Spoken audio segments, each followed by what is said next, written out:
Welcome to the With Clarity and Purpose podcast with your host, Yanet Borrego. Each week, I bring you an inspiring person or message to empower you to live life on your terms so you can be who you want to be, do what you are meant to do, and have the life you deserve to have. We will provide you with practical and cutting-edge approaches to continue getting clarity and direction on your path, mastering your mindset, and gaining confidence to tap into your inner wisdom so you can live on purpose.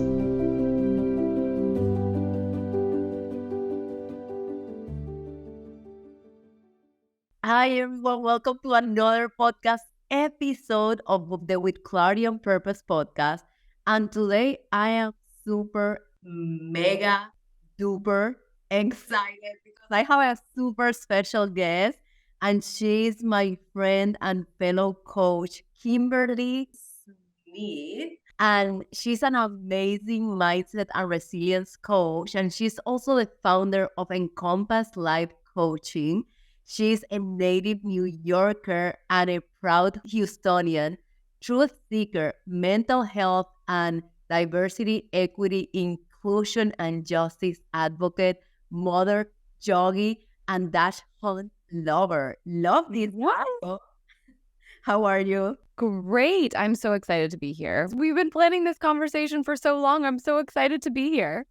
I'm super excited because I feel every time we get together, we have a meaningful, visionary, transformational combo. So I'm excited for this talk. 100%. Just need to record all of our conversations. That is so true. And I asked Kimberly to come to the podcast because one, she's amazing. Two, she has wonderful insights. And three, it is about a topic that I've been reflecting a lot on. And even before we started recording this podcast episode, we were talking about parts of this whole topic. And the topic is embody your multidimensional self.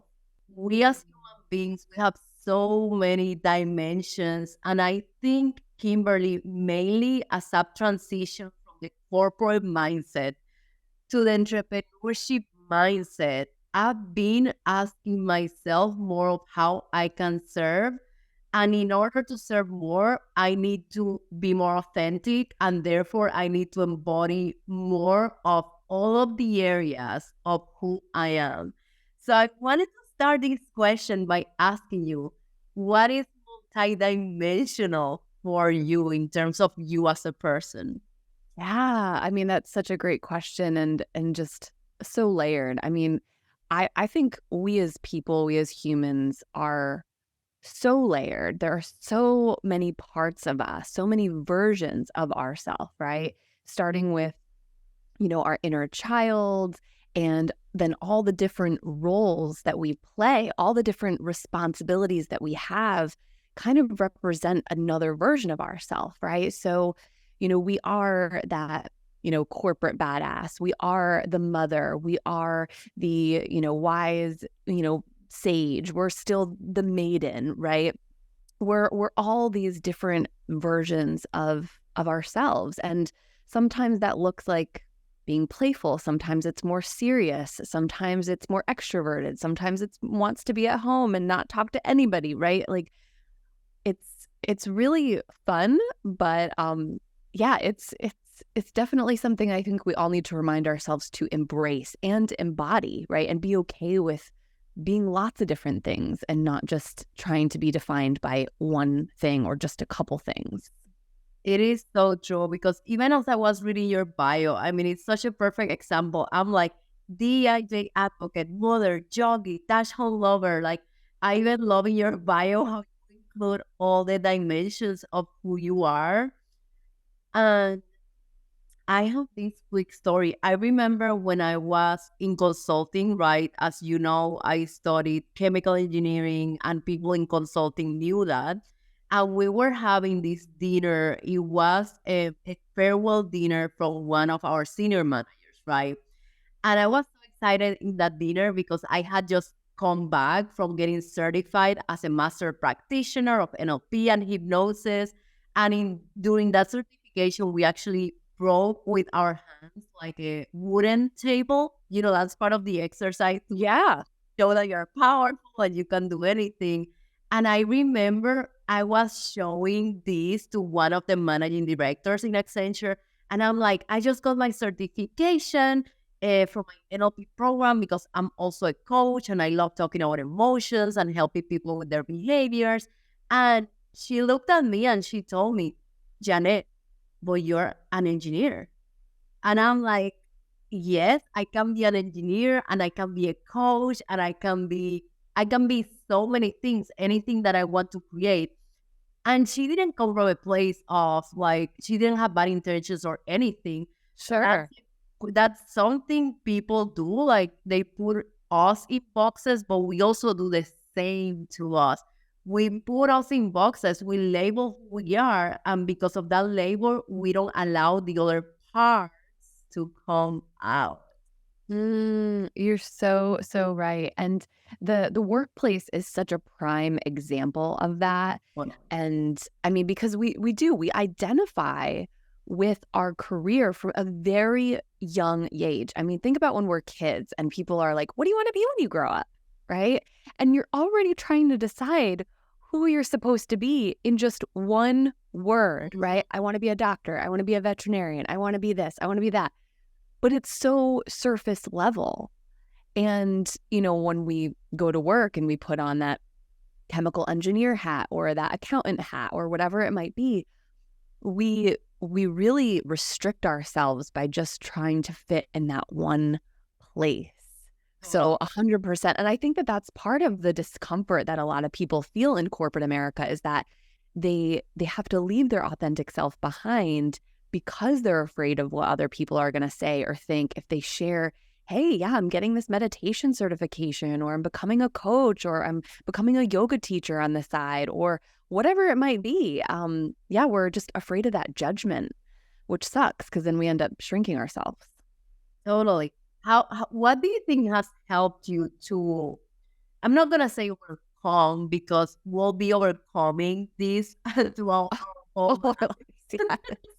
I think in my vocabulary, I'm ditching the words overcome like as a final thing. I'm ditching healed as a final thing because sometimes we create this perception of perfection that there is an end result to this. And this is a journey all along, my friend. Right? Oh, yeah. 100%.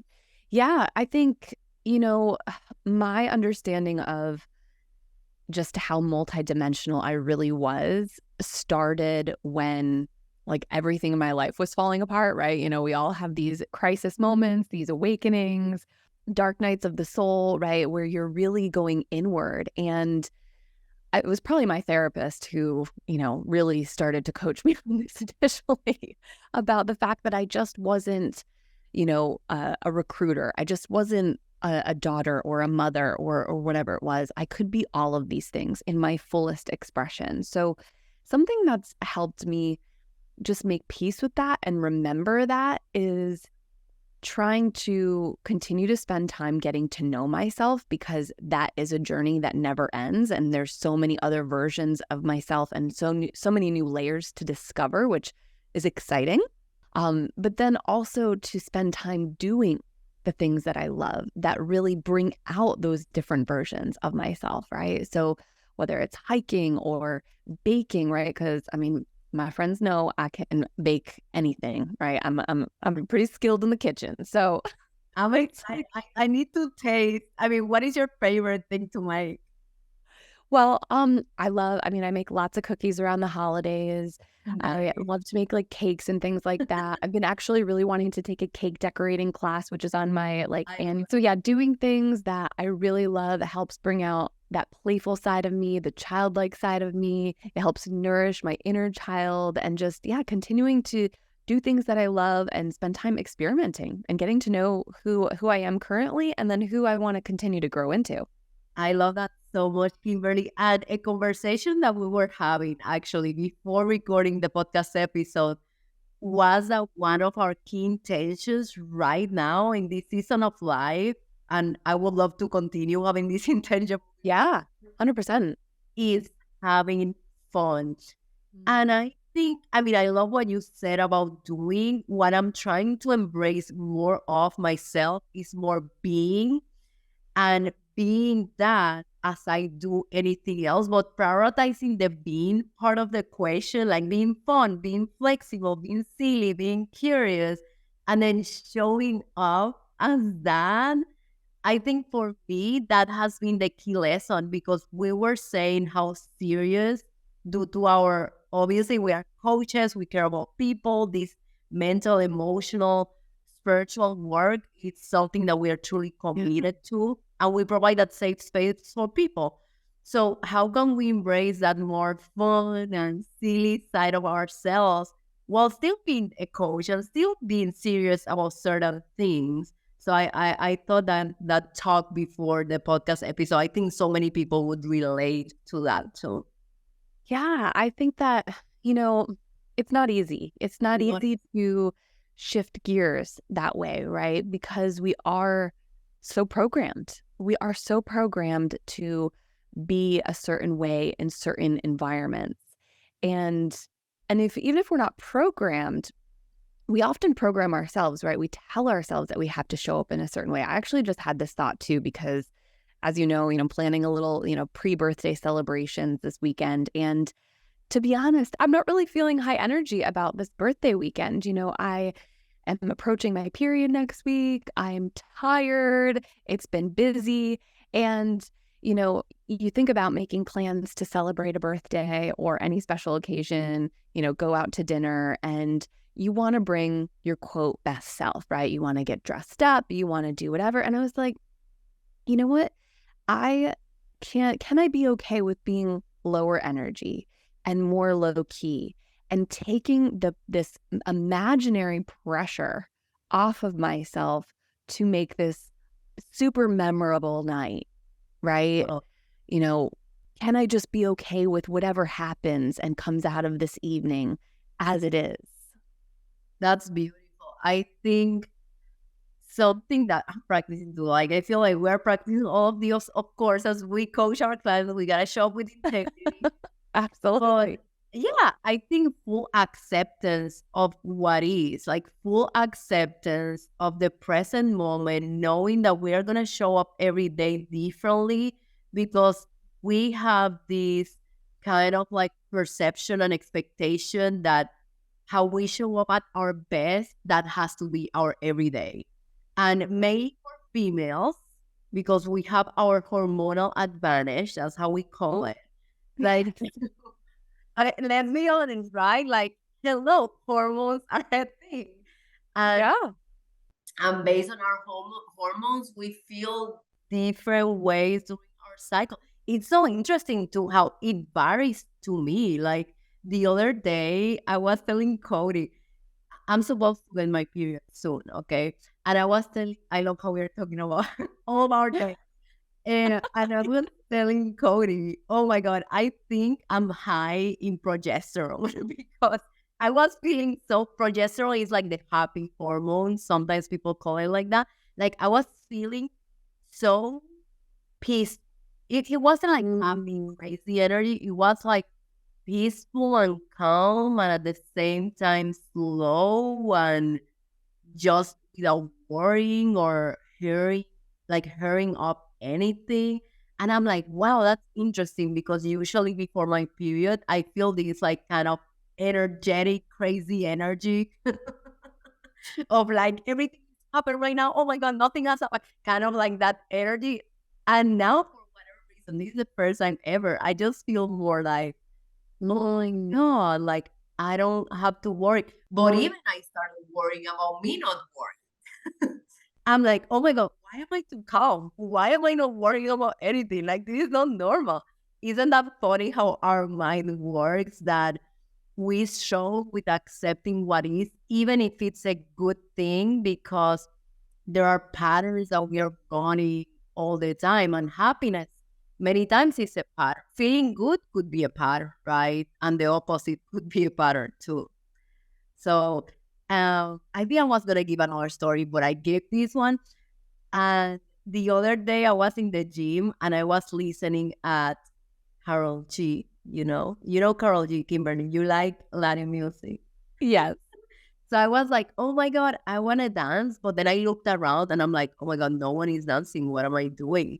And I caught myself at that moment and I'm like, nope, I'm going to be courageous and I'm going to go for it. And I'm going to do what feels right to me. And today I found myself dancing like not a crazy person, but almost. And I didn't even went through a thought process. I was just being that energized and happy energy without having to go through the mental and emotional process of getting there, which I thought that was interesting. So I love it. Yeah, when you can get to a place where it comes naturally because that's what it is. It comes down to practice, right? Like totally. It comes down to awareness and realizing when we're kind of in this place of, it's almost uncomfortable, right? When we're trying to put a square peg in a round hole, right? We're trying to smush our authentic self into a space that maybe doesn't fit or vice versa. And so yeah, just noticing when we can maybe put down our guard a little bit and when it really doesn't matter, and become our own internal coach, right? So what can I do to lighten this mood right now? What can I do to just help myself feel better and more in tune to myself? And I think as you continue showing up more authentically, you inspire other. Maybe tomorrow I go to the gym and there is another person dancing. I doubt it, but Yeah. but we inspire more people to be themselves, whatever themselves might be, because there is not a formula. The only thing you need to do is to trust yourself more. And that is a lifelong journey. Like Kimberly said, it takes a lot of practice. And even when you think you have it figured out, we are like an onion. Another layer comes out, and then we work on that layer. And that's the beauty of life. It's never ending. For sure. And, I'm just thinking too, again, about that corporate environment, and something that has changed since COVID, right, is dress code, right? So, before the pandemic, we were like, I mean, the way I dressed for the office, it was like, very corporate-y, right? Button downs and skirts and whatever, and, suit jackets. And like now you see so many people, like you can wear jeans every day and you can show more of your personality just even through fashion in the workplace now, because it's not so formal, right? I mean, shit, we were all like working from home in our pajamas anyway. So, I mean, now they're like, it's fine. You can wear the jeans, right? Just as long as you don't wear the pajama pants And the in tennis. the office. It is. That has given people permission, I think, to be a little bit more comfortable in their skin and not feel so formal and like they have to hide parts of themselves, which I think is beautiful. It's great. It's beautiful. I love it. I think being part of Accenture, which is a company I speak highly of, to be honest with you, it allowed me, because I came from a company that was more conservative, like in its nature. But even though I was myself, there are always parts that you don't talk fully about, even though I try to be the most authentic version of myself. Accenture was like a step for me in the right direction of being even more authentic. And I think as now I'm a full-time business owner, the authenticity goes through the roof in terms of embodying myself and being a better coach and a better entrepreneur, because now in a way I'm my own brand, right? So people need to get to know me, which I think is different than corporate. Because for example, I'm going to give you an example. There is an event that I'm hosting next week, as you know, you'll be going. So excited. Yes. About doing a full moon release, which is a guided meditation. We are going to do some fun exercise, gratitude. In corporate, I would have never given the idea of, hey, let's release during the full moon. Maybe I would have talked about it with my friends or maybe coworkers, but I wouldn't been in a meeting of 100 people and say, oh my God, I have this great event idea. Let's do a full moon release. Because, and of course, it's in my own mind, but I think in corporate, you do filter some parts of yourself, which in entrepreneurship, everyone wants to see who you are, and the more authentic, raw you are, in a way, the more people trust you because they are like, oh, she doesn't filter herself, she's the real deal in some way. So I found myself as I transition from this corporate mindset to entrepreneur mindset, I'm questioning a lot of the things that I do, and I question from what place is coming from. From a place of fear, for example, I haven't posted the full moon release promotion in LinkedIn because I'm like, oh my God, I do corporate speaking engagements. What are they going to think about that? I'm going to do it this week. We've got to now. Yes, I know. I'm showing here, bro. I'm telling you my insecurities. Like, you are going accountable. But I'm gonna do it now because in my mind is this is who I am, okay? And when you hire my business as a speaker, as a coach, you get this. Like, there are no layers of myself that I need to hide. This is it. And yes, I can speak to corporate people and I can be highly spiritual. There are corporate managing directors and leaders talking about God. So what is the difference between Christianity, Catholicism, or any religion and talking about the full moon of the universe? 100%. Well, and on that note, right, authenticity in the workplace, it's like, yeah, we feel like we need to hide parts of ourselves. We second guess things like you're going through right now, right? Because we want to be seen a certain way. We want to be taken seriously. But the thing is, by not showing up authentically, by not putting our true self out there or sharing our thoughts or the things that we're doing on that authentic level, we're actually creating more disconnection between us and all the people around us, between the people that we work with, right? If everybody is showing up to the team with their mask on, right, we're not going to know who's underneath that mask. We're not going to really be able to be the most productive. We're not going to have the best ideas because we're all trying to be a certain thing, like this imaginary what, right? Well, what is that thing? So yeah, I mean, that's fear, right? Fear breeds more fear. Nothing good comes out of that. Nothing progressive, nothing innovative. So yeah, it's just kind of funny that we're all kind of stuck in this pattern, but the answer to what we really want and all of the solutions are found within authenticity. Totally. And it's usually the opposite of what we think we should do or show up like. Like, it's completely counterintuitive because, like you said at the beginning, we have been programmed to not be ourselves, to be disconnected from our source, which is within. So I love that comment about connection, because connection with others, that's a reflection of the connection with yourself. So you not being authentic to others is not being in integrity with yourself, which means that we don't necessarily have a lot of self-respect and self-worthy for who we are. The more we allow ourselves to be who we are, whatever that is for you, for each person is different, the more worthy, the more confident we feel, the more congruent we feel with ourselves. And therefore, we attract the right people. We align with the right opportunities. Yeah, and it really truly is like we're not going to get what we want if we're trying to be something that we're not, right? Whether that's in a workplace environment, whether that's within a relationship, whether that's within our business, right? And, I'm sure you've had these moments too, right? You think back to some of your first maybe speaking engagements or workshops, and maybe things didn't have the result that you wanted. Totally. Because you weren't in your authenticity. You weren't fully comfortable yet. It's kind of communication with the universe, right? The universe only gives you what you believe you're worthy of, right? So if you're not showing up authentically with that belief that, hey, I'm perfect as I am, I know that this is exactly what people need. This is exactly who I need to be in these different spaces, and that's going to give me the result, then we're sending mixed messages, right? We're sending mixed messages out to the universe. And then they're going to be like, well, I don't really understand what you want here, right? So we're not going to get those results that we're looking for. Totally. You got to be congruent with how you show up, how you communicate.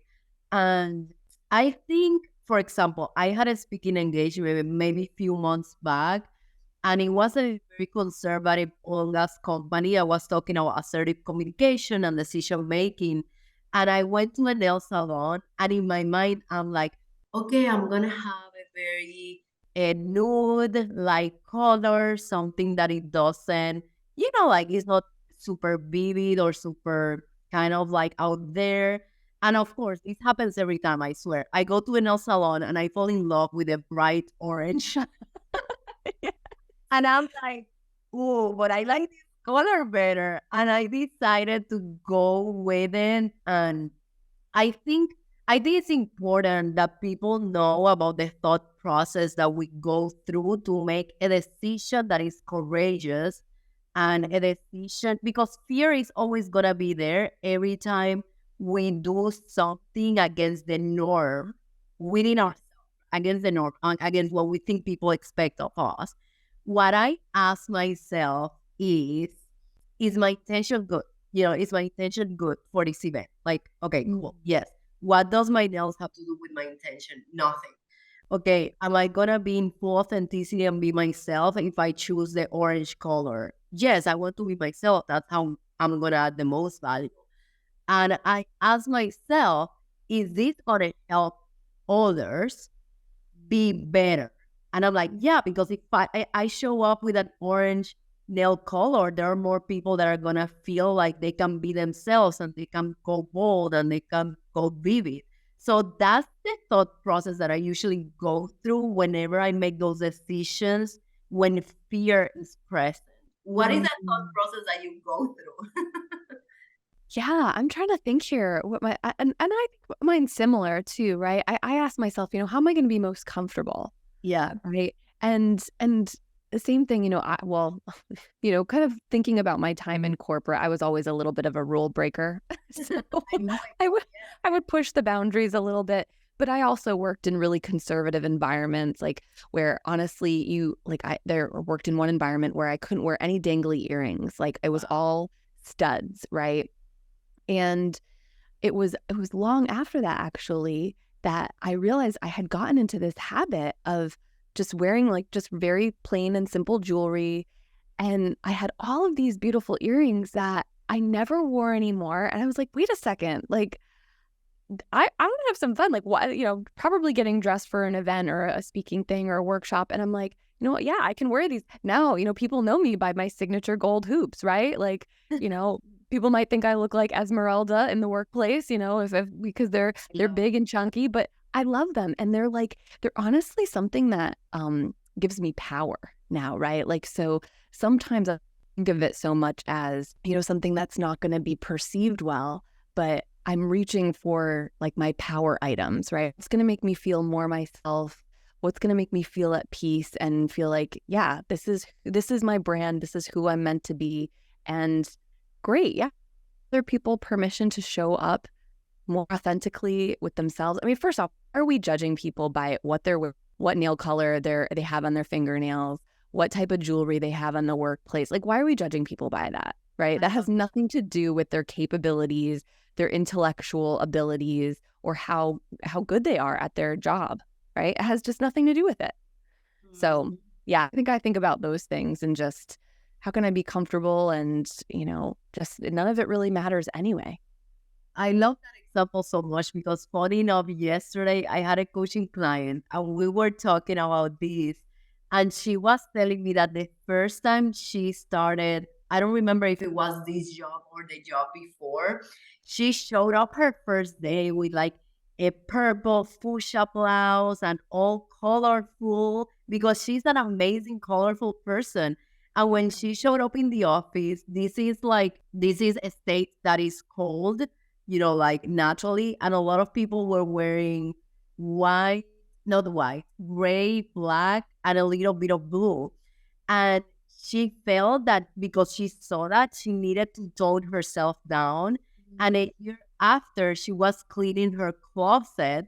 And when she saw her closet, she had become her environment. Like her closet was of like gray and black and no color at all. And I'm like, wow, that's such a good good story to tell, you know? Absolutely. And we don't even realize it, Yeah. right? Sometimes we don't. And it really, that's where presence comes in. Presence and, yeah, challenging our existing thoughts and beliefs and questioning why am I doing this? What is this really what I want to be doing? Is this real? Does this really feel good to me? I love that. And I think one question that has truly changed my life, and it's a simple question, is this question around, am I doing this out of love or out of fear? Because most of the decisions that we are making are really out of fear, are really to please others, are really to be accepted, even though accepted we don't have a definition for. Yep. So isn't that crazy? Yeah. I mean, no good decisions are really ever made from a place of fear, right? It's that love ethic. In fact, I just read a book that was it's called All About Love, by Bell Hooks.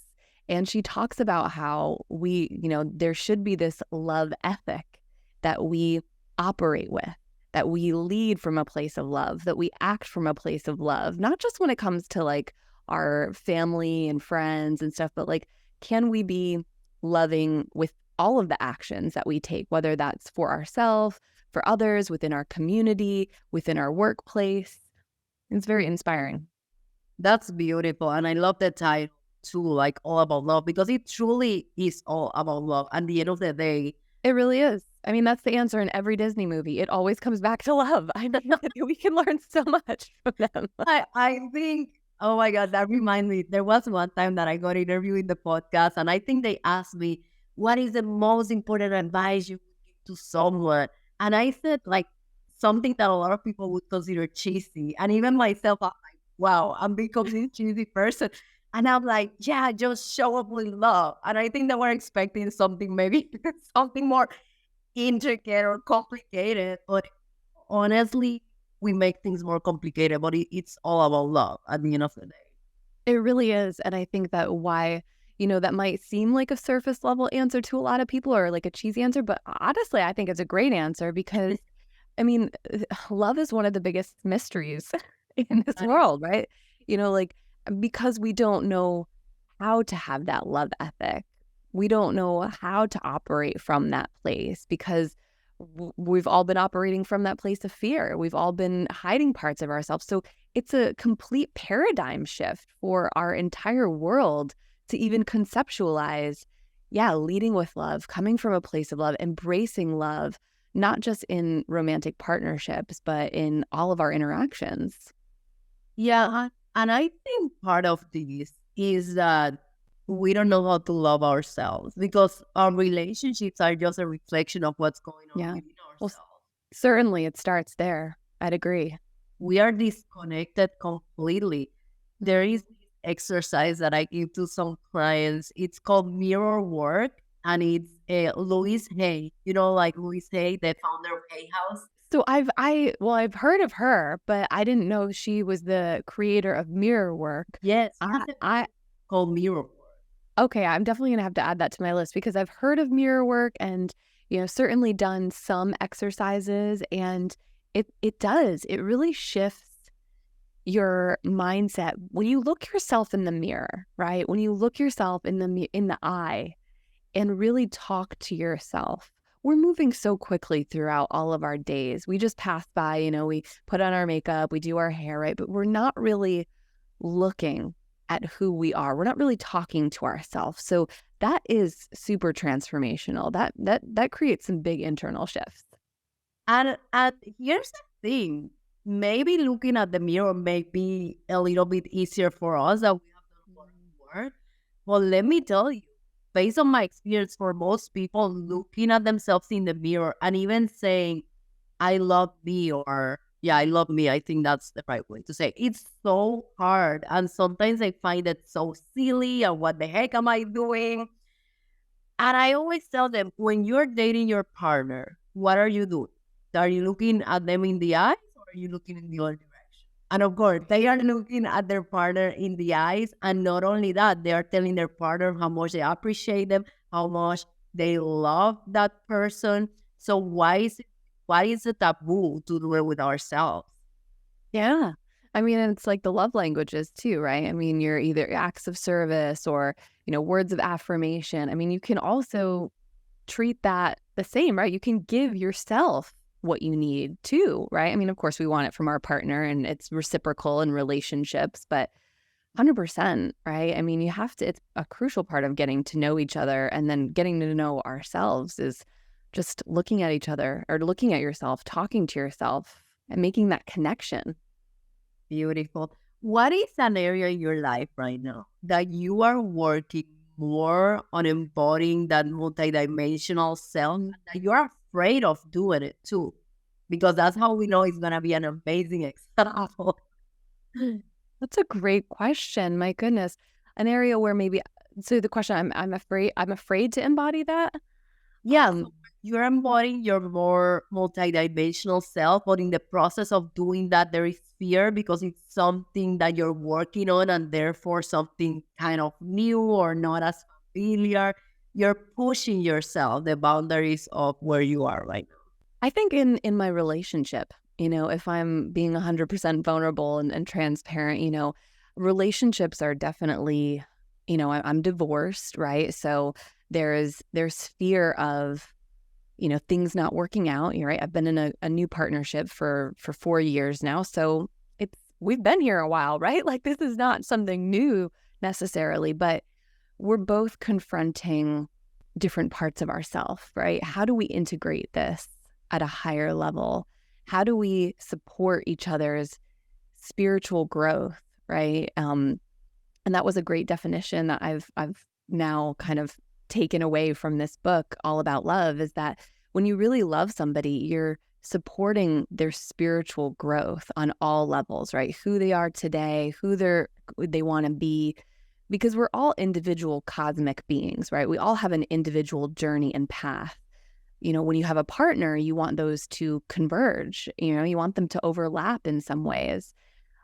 Still, we'll be on our independent journey as well, but how do you integrate them? So yeah, that's because, and I find myself too confronting these societal ideals that I thought I had really made peace with, because I am such a chameleon. I have this tendency to really, I don't want to say fall into line, but yeah, like fall into this deeply ingrained expectation of what it means to be a partner, right? For a woman, right? That means, okay, I want to cook, I want to clean, I want to make sure that, all the errands are done. I want to make sure, and some reevaluating has taken place, right? This is a new person. We're living together for the first time, right? We converged our households 6 months ago. So there's so much that's bubbling to the surface for both of us, and it's raw, and sometimes, it's messy, but we're making it through, and really we're both just trying to see this as this is a learning experience, right? Everything that we go through in life is about learning and growth. It's not about failure or success, which is often how we see it. It's, okay, what am I taking away? How am I able to hold on to my values and my authentic self and still, meet the needs of the people that I love, still show up as in the different roles that I play and I assume in my life and in my world? And how do I continue to help these connections grow without sacrificing that? I think that's beautiful. And partners that are amazing, we love them with all of our heart. And honestly, the person closest to you is gonna trigger you the most because they Oh are yeah. AKA our partners. And in my case, my mom, although she doesn't trigger me as much anymore. Maybe I practiced a lot with her. But I mean, I totally get it. And I feel you. Well, that helps. That actually brings up a totally new layer of ourself, which is our shadow self, right? Oh no. Because when we're triggered, and that's definitely a layer that none of us like to talk about, is, okay, when I'm triggered, this whole new like ugly goblin version of myself like pops out from underneath the bed. Right? That is true. We all know that part of us. Yeah. Yeah, and we joke, actually, me and Aziz joke that sometimes I can act like a toddler because I because when I'm hungry or tired or like just completely, over it, right? And I've got nothing left, like I just, we kind of crumble, right? Like Yeah. we need somebody. And that's, obviously the part of having a partner is like we're there to support somebody when maybe they can't even support themselves, right? Maybe they don't have the energy to make dinner or to do the things with the kids or whatever it is. So yeah, kind of being able to pick up where somebody needs you to. Yeah, I think that's powerful. And I relate to you because I think I just finalized a cycle in my life which lasted 1 year. And I think it has been the most difficult year in my life or the second most difficult. Of course, in social media, no one knows because I'm like, oh my God, the highlights, yay. Right. So I'm trying to be I'm working on that, being more vulnerable in social media, even though I'm very vulnerable like when I talk to people and in my podcast and sometimes in social media. I am realized that I can do more of that, Yeah, there is this successful person, but this successful person has a lot of challenges too. I went through the hardest year because I lost so many people in my life in a matter of a year and a half. And I had that miscarriage. So subconsciously, I was going through so much grief. And in that time, I was expecting my partner to fill up that gap left by the losses in my life. And it was I was gonna say the hardest year in our marriage, but we have been married 1 year. Well, and they say the first year is the hardest year of marriage. So it's behind you now. It was the first hardest year of marriage. And there was a point in my life which happened months ago. I know how I talk like now. It's so far away, right? It was like literally like 3 months ago where I'm like, what I need more of is one acceptance, accepting my husband for the amazing person he is and assuming that he always has good intentions because words of affirmation is one of my first love languages. And Cody is a typical engineer, and sometimes it's like in my mind, it's like, no, I'll sometimes I'll too. That's not how you say it. You should say it like that. Like I try to kind of like, no. This is not how words of affirmation work. It's this. But his intention is good. He's trying.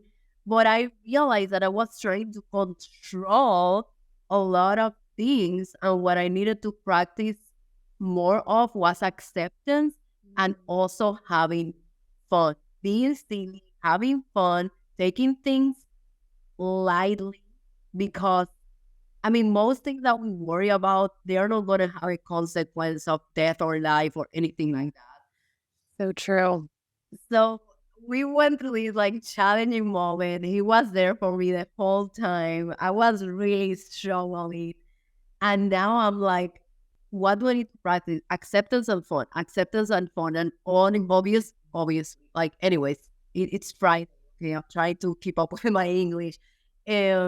Yeah, like that's what I'm focusing on. Acceptance of what is, assuming people have good intentions, not bad intentions clearly, and having fun as I go through this process of growth and healing. I really respect the level of, or trying to focus on acceptance and playfulness. I think that, you and I have talked about too, right? Like there's a certain level of tolerance, right, that you have to have when you're in a partnership, when because you spend the most time with that person. Like you said, they're going to trigger you, they're going to annoy you, right? So you do have to have some tolerance for things. And that's a practice to expand that and, let certain things roll off your back. And then likewise, right, we take things so seriously, right? You're sharing a house, you're sharing bills, chores, right? There's a lot of heaviness with all of those responsibilities of real life adulting. And so we need to counterbalance that, right? We need to have playful expression. We need to have purposeless play where we can really just be goofy, be silly, be ourselves, and not worry about all the heavy stuff because you know it's going to be there tomorrow, right? So Yeah. might as well. I mean, life is about enjoyment. It's about joy, and that's where we all hear, right, that we struggle with experiencing happiness and joy because it's so fleeting, and we're afraid that it's going to go away, or that, hey, if I get this great thing, then something bad's going to happen.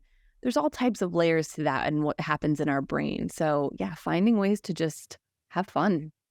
I love that so much. And I think something that helps me is reflecting on death. One day, I mean, life is temporary. One day is going to be the end of the physical body, meaning being in this earth. And Oh my God, we could do an episode all about this. we need to like go back on this, but knowing that this is temporary. So, and I know Steve Jobs said this, okay, one of his speeches, and I didn't understand it as deeply as I understand it now because I've gone through so much loss, which I had never gone through before while being alive. If tomorrow or today was the last day here on this earth, how would you show up? Probably very authentic because you gotta enjoy what is left at the end of the day. Yeah, absolutely.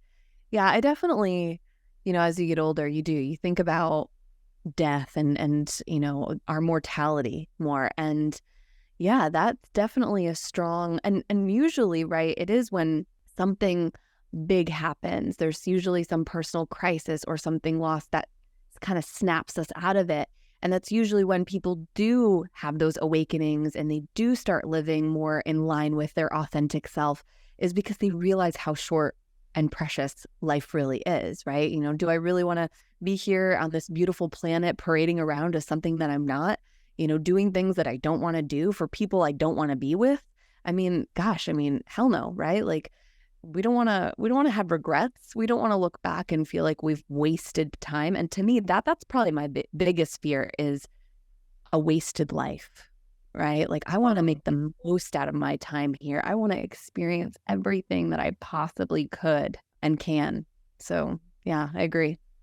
I think that's powerful. And I always think in my mind, I prefer dying trying something, even if I don't get to where I wanna go, than dying knowing, like you said, I wasted like my time, or like Wayne Dyer says, I die like I don't want to die with my music inside. Yes. Oh my God. Right. So And I think about that. I'm like, there's so much left to do, right? I think about all of the, I write a lot and I have all of these things that I've written, and I know that they're part of a bigger project, a bigger book. So by the way, I know life is temporary, and I'm so grateful that in this beautiful life, our souls have connected. Same here, girl. Same here. I'm so appreciative. I really think that our meeting was kismet. Like, it really was. Like, we were just like magnets brought together. Because, okay, you tell the story. How did we meet? I didn't at the beginning of the episode. So we were at a networking event at She Space, of course, one of our favorite places. And, I don't think I'd ever seen you there before, because you were a new face to me. Yeah. And I know that I saw you across the room. And, of course, there was a little bit of a speaking. Part of the networking event was really to help us feel more comfortable with working, because networking is for everybody. And find somebody that you have not talked to yet and go and introduce yourself, do your little elevator pitch. We need to hang out. We need to talk more. We need to collaborate. It was awesome. I love it. And I felt drawn to you because, again, like, you were so authentic, and so you have an energizing vibe about you. Like when you spend time with people that energize you, like that's how Kimberly is. Well, I am a manifesting generator, so, if anybody's into the human design of things, makes sense. I am too, actually. I think I'm a manifesting generator too. I bet you are. That makes total sense. Okay, I need to double check because I don't remember, but I think amazing, my friend. No, Kimberly, as we finish this amazing combo episode on embodying our multidimensional self, remind our listeners, how do you help people? Like, with what do you help people with, and how can they find you? Sure. Well, I help busy women, mothers, and entrepreneurs stop stressing, right? Stop stressing so that they can focus, so that they can flourish in all areas of their life, be it their career, their relationships, their personal lives, their business. It's all connected, right? We move through self-doubt, we work on mindset and confidence, goal achievement. Those are really the sweet spots. And it's beautiful. I love helping my clients take them from where they are to really where they want to be, right? And they're just so much more empowered after. So you can find me and connect with me on Instagram at kimberly.brook.smith. You can also listen to my podcast, The Empowered Resilient Woman. And yeah, those are really the main places. I do a lot on Instagram, and then the podcast, that's been kind of my little baby this year, another great experiment and a lot of fun. So yeah, I would love to connect with anybody. They can also visit my website, encompasscoachingservices.com. Amazing. Check out Kimberly's stuff, like everything about Kimberly, because she's an amazing person, an amazing coach, and can help many people to really live their dreams and be their authentic self, which is the most important thing in life. Kimberly, thank you so much for being here today with me. I really appreciate you. I'm so lucky to have you as a friend. My pleasure. Anytime. I feel like this is just the first of many more collaborations. That's right. Yes, of course. I mean, I'm going to have you on the Empowered Resilient Woman podcast, so we're definitely going to be continuing to work together. But thank you. Yeah, it's been so fun. Amazing. Thank you so much to our listeners. Please, if you enjoy this podcast, if you resonated with our conversation, our story, share with a friend, with your family members, with your partners, whoever may benefit. Our main mission and vision is to empower others to continue serving so we can truly live a life worth living. So have an amazing rest of your week, and I'll see you next Wednesday. Bye-bye. Thank you so much, Kimberly. Thank you. Thank you so much for listening at With Clarity and Purpose. I really hope you enjoyed today's episode. Sharing is caring. Please share with your friends and family so we can continue building an empowered community together. I'll see you next week.